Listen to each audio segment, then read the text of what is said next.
परिस्थितीजन्य पुरावा अनेक वेळा खून खटल्यामध्ये असेल, फौजदारी केसमध्ये असेल, परिस्थितीजन्य पुराव्यावर म्हणजे सर्कमस्टन्शियल एव्हिडन्सवरच फक्त केस असते. म्हणजे प्रत्यक्षदर्शी पुरावे नसतात. घटना एखाद्या साक्षीदारांनी स्वतःच्या डोळ्यांनी बघितलेली नसते. घटना घडली तेव्हा तिथे प्रत्यक्षदर्शी साक्षीदार नसतात. अशा वेळी आजूबाजूची परिस्थिती काय आहे, त्या घटनेची माहिती कोणाला मिळाली, त्यानंतर आरोपींचा सुगावा कसा लागला, आरोपींना कोणत्या परिस्थितीत पकडले, त्यांच्याकडनं काय काय माल जप्त झाला, तपासामध्ये त्यांनी काही गुन्ह्याची कबुली दिली आहे का, किंवा आरोपीने आणखी कोणाकडे काही बोलणं केलं आहे का, मैतानी मृत्यूपूर्वी काही जबाब दिलेला आहे का, मैताच्या नातेवाईकांना आरोपीने आधी धमक्या दिल्या होत्या का, मैताच्या नातेवाईकांचं म्हणणं काय, अशा सर्व बाजूंनी तपास केला जातो. डायरेक्ट एव्हिडन्स असेल, प्रत्यक्षदर्शी पुरावा असेल, तर मोटिव्ह गुन्ह्याचा हेतू जरी सिद्ध झाला नाही तरी प्रत्यक्षदर्शी पुराव्याला जास्त महत्व दिले जाते. त्यात प्रत्यक्षदर्शी साक्षीदार हा स्वतः जखमी असेल, त्यांनी संबंधित भानगड सोडवण्याचा प्रयत्न केला असेल, किंवा त्याचा डायरेक्ट त्या घटनेशी संबंध असेल, तर असा पुरावा खूप सोपा असतो, विश्वास ठेवला जातो. मात्र परिस्थितीजन्य पुराव्यामध्ये मंजुश्री सारडा जी केस आली होती, जी सर्वोच्च न्यायालयातली महत्वाची केस मानली जाते, त्यामध्ये पंचशील तत्वांचा उल्लेख केलेला आहे. ही पंचशील तत्व म्हणजे जेव्हा पुराव्यामध्ये दोन संदिग्ध गोष्टी येतात, दोन शक्यता असतात, तेव्हा जी शक्यता आरोपीच्या बाजूने असते तिचा प्राधान्याने विचार केला पाहिजे. म्हणजे बेनिफिट ऑफ डाऊट आरोपीला दिला पाहिजे. पुरावा साबित करण्याची जबाबदारी पूर्णपणे सरकार पक्षावर ठेवलेली आहे. अर्थात त्याला काही अपवाद आहेत, परंतु आपण जनरल परिस्थितीजन्य पुराव्याबद्दल आपण बोलतोय. या व्यतिरिक्त सर्कमस्टन्शियल एव्हिडन्स म्हणजे परिस्थितीजन्य पुराव्यांचे जे दुवे असतात, साखळी असते, ती सलग असली पाहिजे. ते दुवे तुटलेले नाही पाहिजेत. लिंक ऑफ सर्कमस्टन्शियल एव्हिडन्स आणि मिसिंग लिंक ऑफ सर्कमस्टन्शियल एव्हिडन्स अशा पद्धतीने त्याचा उल्लेख होतो. म्हणजे ती पुराव्याची साखळी अशा पद्धतीने गुप्त आली पाहिजे, सरकार पक्षाला ती सिद्ध करता आली पाहिजे की जो गुन्हा आहे, ज्याचा चार्ज झालेला आहे, दोषारोप झालेला आहे, तो गुन्हा फक्त याच आरोपींनी तपासात आहे त्याच पद्धतीने केलेला आहे. दुसरी कोणतीही शक्यता नाही, किंवा दुसरा कोणीही तो गुन्हा केला असण्याची शक्यता नाही. अशी जर शक्यता असेल तर त्याचा सुद्धा फायदा म्हणजेच बेनिफिट ऑफ डाऊट आरोपींना मिळतो. इतकंच नाही तर आरोपींनीच गुन्हा केलेला आहे हे बियॉन्ड रिझनेबल डाऊट सिद्ध करता आलं पाहिजे. या सर्वासाठी हा मंजुश्री सारडा केस लॉ हा पूर्णपणे वाचणं गरजेचं आहे. आता परिस्थितीजन्य पुरावे नवीन पद्धतीने येतात. आपण अजूनही IPC प्रमाणेच खटले चालवतोय, कारण नवीन कायद्याप्रमाणे आता कुठे खटले म्हणजे चार्जशीट, दोषारोप पत्र दाखवायला लागलेत. तुमचं कन्फ्युजन वाढू नये म्हणून आपण कायद्यातील कलमांचा विचार करूया नको. म्हणजे BNS काय म्हणते, IPC काय म्हणते, त्यातला काय फरक करतो, यासाठी आपण स्वतंत्र पुरावे किंवा स्वतंत्र व्हिडिओ केलेले आहेत. कायद्यातली जी तत्व आहेत म्हणजे खून खटल्यातली तत्व आहेत, culpable homicide not amounting to murder, ही जी काही गोष्टी आहेत, किंवा अन्य कोणताही गुन्हा जो परिस्थितीजन्य पुराव्यावर अवलंबून असतो, त्याच्यामधली बेसिक तत्व आज आपण चर्चेला घेतोय. म्हणजे पोलिसांनी पहिली गोष्ट म्हणजे फिर्याद व्यवस्थित सिद्ध केलेली पाहिजे. सरकार पक्षाची, प्रॉसिक्युटरची, सरकारी वकिलांची किंवा विशेष सरकारी वकिलांची ती जबाबदारी असते.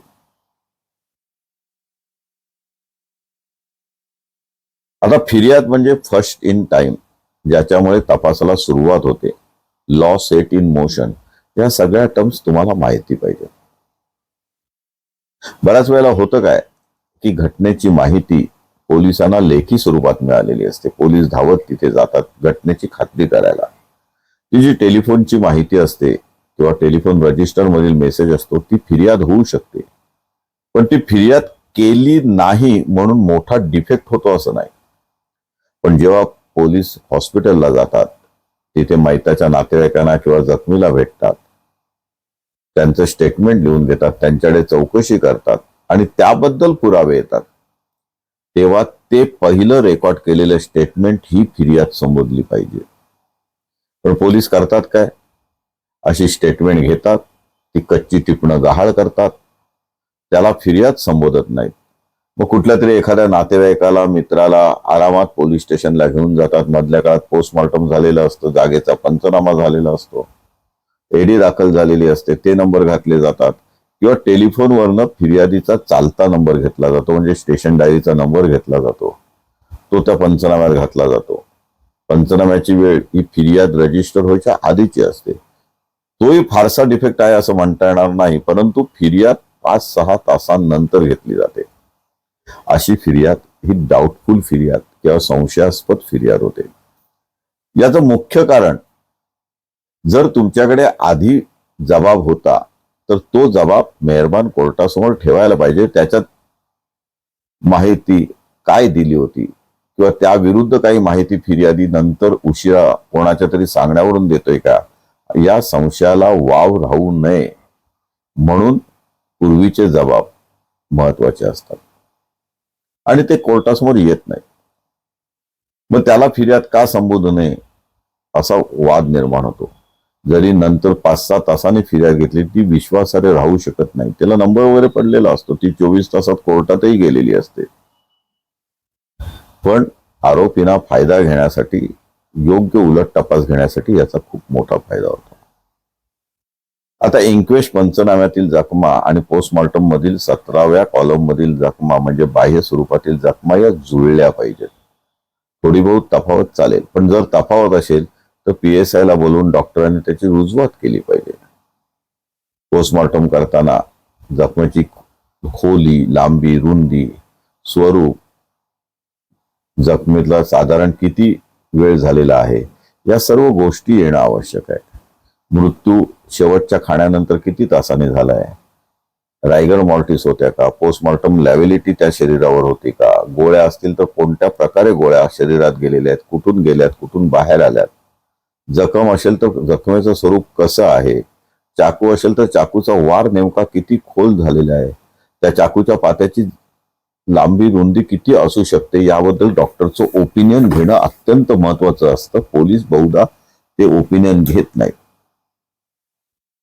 हत्यारांची रिकव्हरी असेल तर जे हत्यार रिकव्हर झालेलं आहे, जप्त झालेलं आहे, त्याला मानवी रक्त आहे का, ते मयताच्या रक्ताशी जुळतंय का, त्या हत्याराची लांबी, रुंदी, जाडी ही जखमेशी जुळते का, मग ती जुळत असेल तर हत्यार किती आत शरीरात गेलं होतं, तिथे रक्ताचे डाग आहेत का, मुठीवर आरोपीच्या काही बोटांचे ठसे मिळत आहेत का, ह्या अनेक गोष्टी असतात.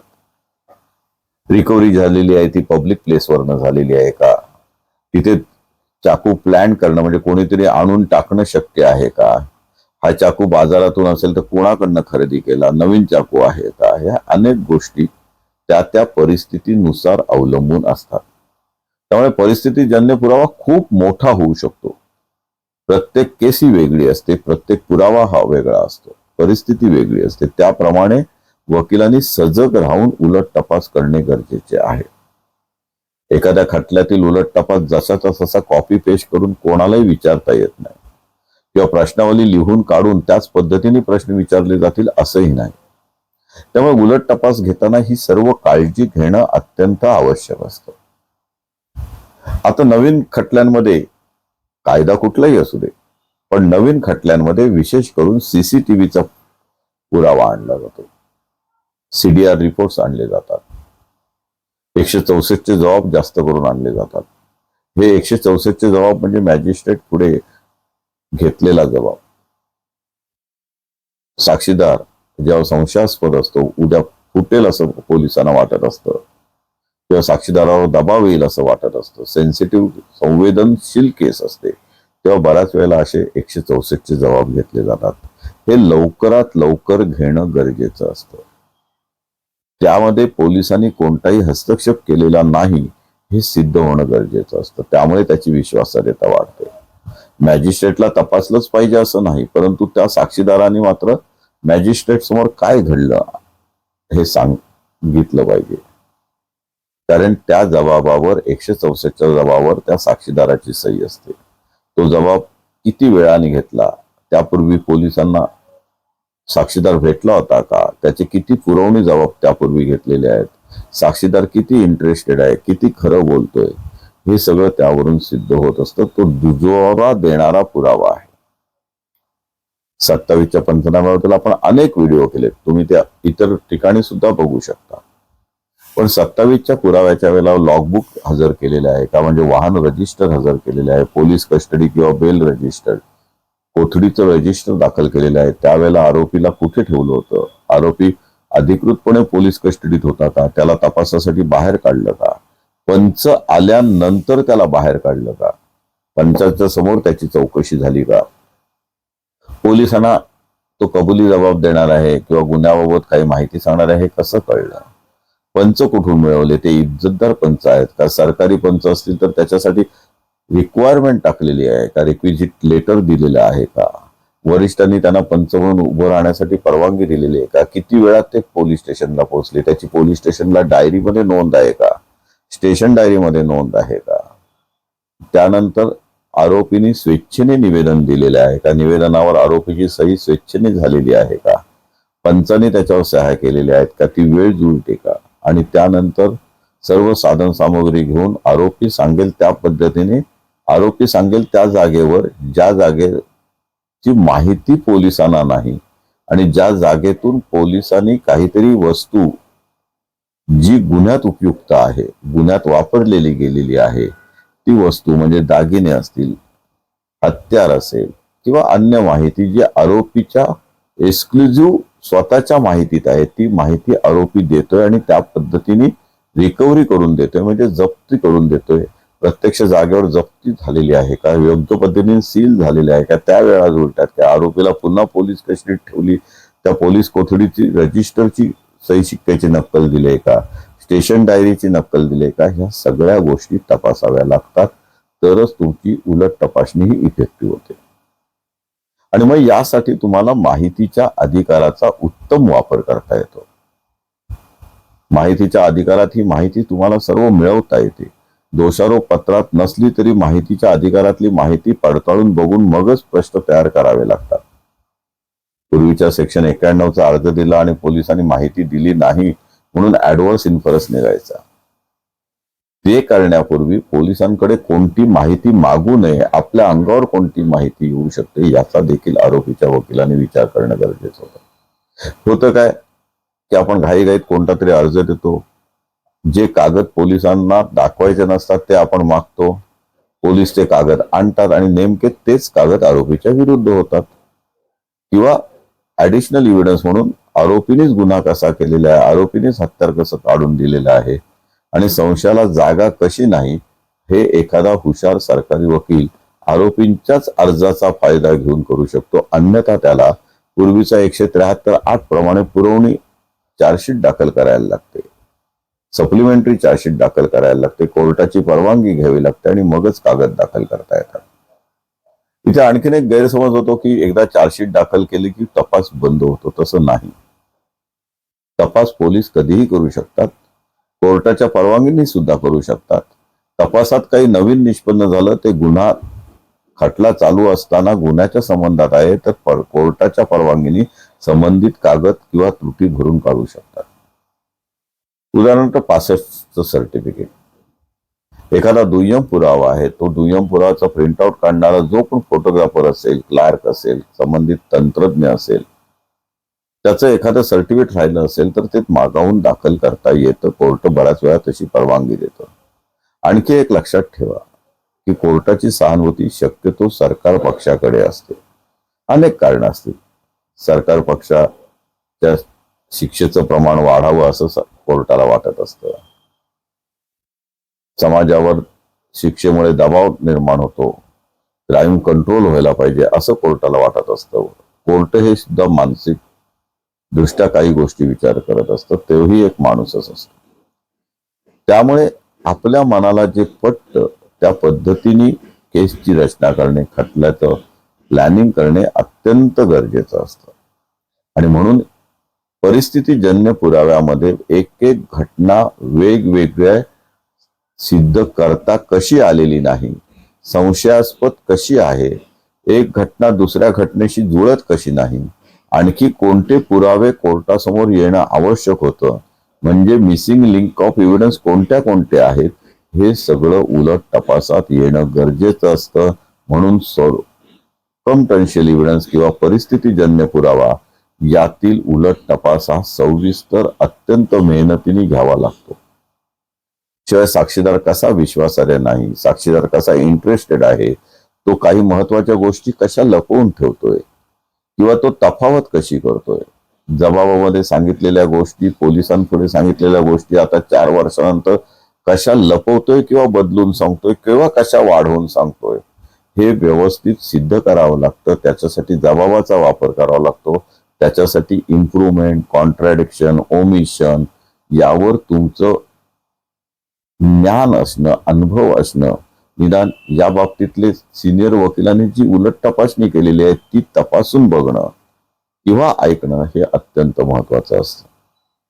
कारण तुम्ही योग्य पद्धतीने लक्षात ठेवून जबाबातले योग्य मजकूर कॉन्ट्रॅडिक्ट केलेले आहेत किंवा तफावत आढळते ते मजकुराला पोर्शन मार्क करून घ्यायचा असतो आणि पुन्हा संबंधित तपाशी अंमलदारांना साक्षीदाराने हा मजकूर त्याच्या सांगण्याप्रमाणे सांगितला होता ना, त्याला तो वाचून दाखवला होता तो आणि त्यांनी सांगितले त्याप्रमाणे जबाबात आहे ना, असा पोर्शन मार्क ए बाबतचा प्रश्न विचारायचा असतो आणि त्याला निशाणी नंबर पाडून घ्यायचा असतो. कारण 101 चा जबाब पुराव्यात वाचता येत नाही, परंतु अशा प्रकारे सिद्ध झालेला कॉन्ट्रडिक्शनचा भाग मात्र पुराव्यात वाचता येतो आणि त्याच्यामुळे इंटरेस्टेड विटनेस किंवा विश्वासार्ह विटनेस नाही हे सिद्ध करता येतं. ओमिशनच्या बाबतीतही तेच आहे. जाणीवपूर्वक महत्वाचा भाग त्यांनी सांगितलेला नाही किंवा काही भाग वाढवून सांगतोय, तो प्रथमच कोर्टात सांगतो, इम्प्रूव्हमेंट करतोय, हे जेव्हा कोर्टाच्या लक्षात येईल तेव्हा साक्षीदार हा अतिउत्साही आहे, इंटरेस्टेड विटनेस आहे असं गृहीत धरून कोर्ट कदाचित अनेक वेळेला साक्षीदारावर गैरविश्वास दाखवते. कारण पुन्हा एकदा सांगतो, बियॉन्ड रिझनेबल डाऊट त्याचा खटला सिद्ध करण्याची जबाबदारी सरकार पक्षावर असते आणि मग इन्व्हेस्टिगेशन ऑफिसर हा सुद्धा इंटरेस्टेड विटनेस असतो. त्याच्यावर कोणत्या प्रकारे दबाव आला, कोणत्या परिस्थितीत त्याने हा चुकीचा तपास केला, दुसऱ्या बाजूंनी तपासाचा विचारच कसा केला नाही, तपास एकांगी कसा झाला, आरोपी विरुद्ध त्याचा राग का होता, फिर्यादी पक्ष कसा इंटरेस्टेड होता, त्याच्यामध्ये काही राजकीय द्वेष होता का, या अनेक गोष्टींचा उहापोह तपाशी अंमलदाराच्या उलट तपासामध्ये करता येतो. अर्थात या सगळ्या अनुभवाच्या गोष्टी आहेत, आत्मविश्वासाच्या गोष्टी आहेत. तुम्ही मेहरबान कोर्टाच्या मर्जीने उलट तपास करत असता. उलट तपास कंटाळवाणा होऊ नये, डायसवरचे जज झोपू नयेत, ही सर्व अपेक्षा असते. परंतु तरी सुद्धा तुमचा उलट तपास आत्मविश्वासाने अभ्यासपूर्ण असेल, मुद्देसूद असेल आणि एका क्रमाने एक एक मुद्दा स्पष्ट होत असेल आणि त्यातून जर ऍडमिशन्स मिळत असतील, कबुल्या मिळत असतील, तर न्यायालय सुद्धा तुम्हाला सहसा अडवत नाही. यासाठी वक्तशीरपणे कोर्टात जाणे, साक्षीदाराची पूर्ण अभ्यास करून तयारी करणे, जागेचा नकाशा माहीत असणे, प्रत्यक्ष जागेला भेट दिलेली असणे, साक्षीदारांची पूर्ण माहिती घेऊन साक्षीदार का खोटं बोलतोय, का वाढवून साक्ष देतोय, तुमच्या विरुद्ध साक्ष का देतोय, तुमचं आणि साक्षीदाराचं शत्रुत्व काय किंवा तुमचं आणि इतर साक्षीदारांचं शत्रुत्व काय किंवा साक्षीदार एकाच गटाचे कसे आहेत, एकमेकांना सांभाळून कसे घेत आहेत, सरकार पक्ष साक्षीदारांना पाठीशी कसं घालतोय, या सगळ्याचा उल्लेख सजेशनद्वारे तुम्ही उलट तपासात करू शकता. जेव्हा इंटरेस्टेड विटनेस असतात, राजकीय विटनेस असतात, एकमेकांच्या विरुद्ध ठरवून साक्ष देतात, तेव्हा ही बाब अधिक प्रकर्षाने जाणवते. यासाठी वकिलांनी अत्यंत गंभीरपणे प्रत्येक सत्र खटला, प्रत्येक सेशन केस ही चालवणे गरजेचे आहे. सध्या अनेक वेळाला अनेक केसेस असल्यामुळे असेल, खूप कामाचा भार असल्यामुळे असेल, जजना वेळ नाही म्हणून असेल, पण केसकडे दुर्लक्ष केलं जातं. यामध्ये व्यावसायिक फी परवडत नाही हे कारण असू शकत नाही. एकदा तुम्ही जबाबदारी घेतलीत की तुम्हाला वेळ हा दिलाच पाहिजे, मेहनती केलीच पाहिजे, तुम्ही तुमच्या पक्षकाराला न्याय दिला पाहिजे.